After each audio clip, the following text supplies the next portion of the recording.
Sir ये जो आज आपके बंदे कुछ क्लाइंट थे आपके जो साइबर फ्रॉड के अंदर काफ़ी समय से जेल में बंद थे, कितने समय से बंद थे? और आज जो बरी हुए हैं उसका थोड़ा सा क्या ग्राउंड रहा, क्या चीज़ें थोड़ा सा बताएं। पत्रकार महोदय, ये 3 नंबर एफआईआर थी फरवरी 2025 की। 21 फरवरी 2025 को ये एफआईआर साइबर थाना में दर्ज हुई थी और ऑलमोस्ट फरवरी 2025 से ये 7 आदमी जुडिशल कस्टडी में बंद थे। और आज इसका जो है माननीय न्यायालय श्री अनुराग यादव जुडिशल मजिस्ट्रेट साहब नारनौल की कोर्ट से आज इसका फैसला हुआ है और इसमें इन 7 ही आदमियों को बरी कर दिया गया है कोर्ट के द्वारा। अब डिटेल्स तो क्या है उसमें जजमेंट में आएगा, वो तो आपको जजमेंट देख के बता पाएंगे, क्योंकि अभी तो आदेश इतना सुनाया गया है भाई इन 7 को थोड़ा सा ये बता बरी कर पाएंगे दिया। किस प्रकार का फ्रॉड था, किस प्रकार के फ्रॉड के अंदर किस फ्रॉड तरीके से तो दर्ज पुलिस हुआ? ने बनाया, हम फ्रॉड नहीं मानते हैं। It was not a fraud at all. जी जी किसी आदमी ने टेलीफोन पर मैसेज कर दिया किसी आदमी को जी कि भाई आप 10,000 रुपये जमा कराओ, आपको 15,000 रुपये वापिस मिल जाएंगे। जी तो जस्ट लाइक एक व्यापार था। अब वो किसने तो टेलीफोन किया था, जी किस अकाउंट में पैसा गया था, अब जी वो तो सारी चीजें कोई तफ्तीश के दौरान मुकम्मल हो नहीं पाई। जी मतलब बाकी पुलिस ने अपने लेवल पर तफ्तीश करके बैंक अकाउंट लिया है, ये इसका बैंक अकाउंट है, इसके बैंक अकाउंट यूज हुआ है, इसमें पैसा डाला है, इसने अकाउंट उपलब्ध करा है, इस तरह से करके 7 आदमियों को मुलजिम बनाया था। जी सारी गवाही आई, हमने एक एक गवाह को जिरह किया, क्रॉस किया, सारा तथ्य सामने आया। मैं तो एक ही बात कहना चाहता हूँ कि इस देश में लोगों को न्यायपालिका पर भरोसा है जी और न्यायपालिका का हमारे दिल में सम्मान है।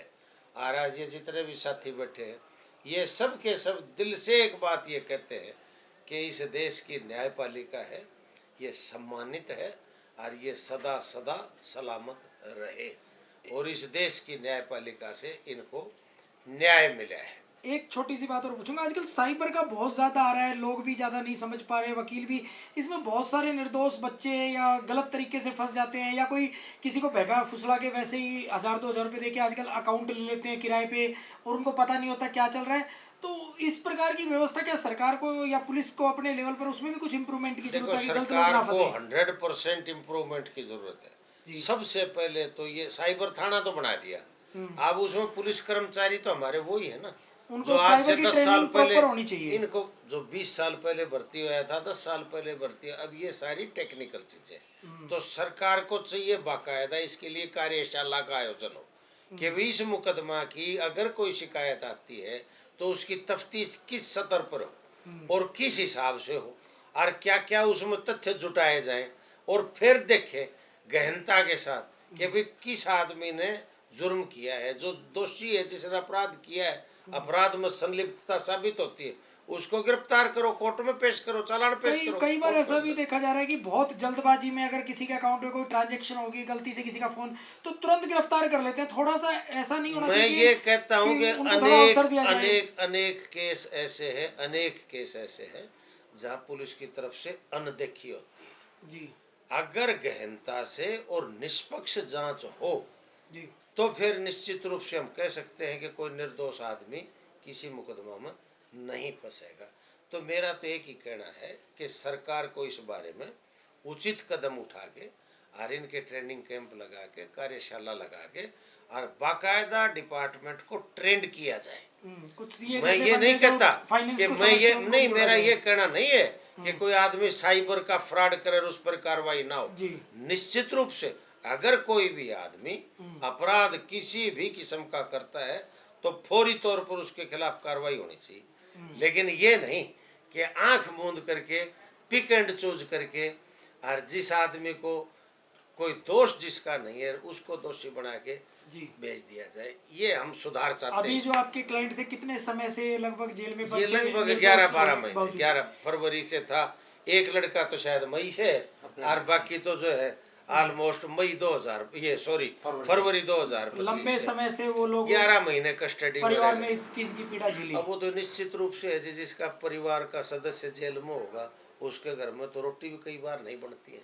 जी जी निश्चित रूप से हालात बहुत व्याकुल कर देते हैं, बड़े पेचीदा हालात होते हैं। जहाँ एक ही लड़का है, अब यो बैठा कप्तान रणबीर सिंह, कारगिल में ये लड़ाई लड़के आए।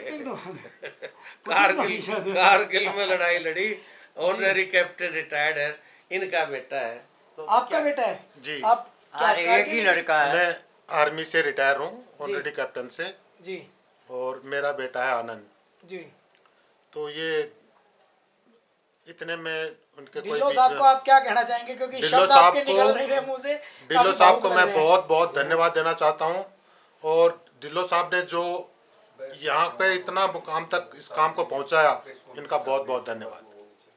जी जी जी जी। तो ढिल्लो साहब, आपके जो क्लाइंट बरी हुए हैं, इनको आप क्या शुभकामना देंगे भविष्य मैं शुभकामना ये दूंगा कि औलाद को अच्छे संस्कार दो, जी अच्छी शिक्षा दो, अच्छा रोजगार दो। और तमाम हरियाणा प्रदेश के युवाओं को एक बात मैं कहना चाहता हूँ, वकालत की 40वें साल में बुरी संगत से बचो। कहीं ना कहीं लोग गलत तरीके से गाइडेंस जहाँ करके मिसयूज उलझता कर देते है हैं। उसका एक मुख्य कारण है बड़ा माँ बाप की ज्ञानता। औलाद के प्रति लापरवाही, औलाद की माँ बाप के प्रति लापरवाही, अनदेखी कि बाप ने मेरे को क्या कहा था, बाप मेरे को क्या कहेगा, उस चीज की अनदेखी और बुरी संगत, उससे बेसिकली आदमी जो है ना अपराध जगत में शुरुआत करता है। तो मैं तो शुभकामना देता हूँ सब भाई, सुखी रहो और सुख से बसो और अपना कमाओ खाओ मत। थैंक यू धन्यवाद।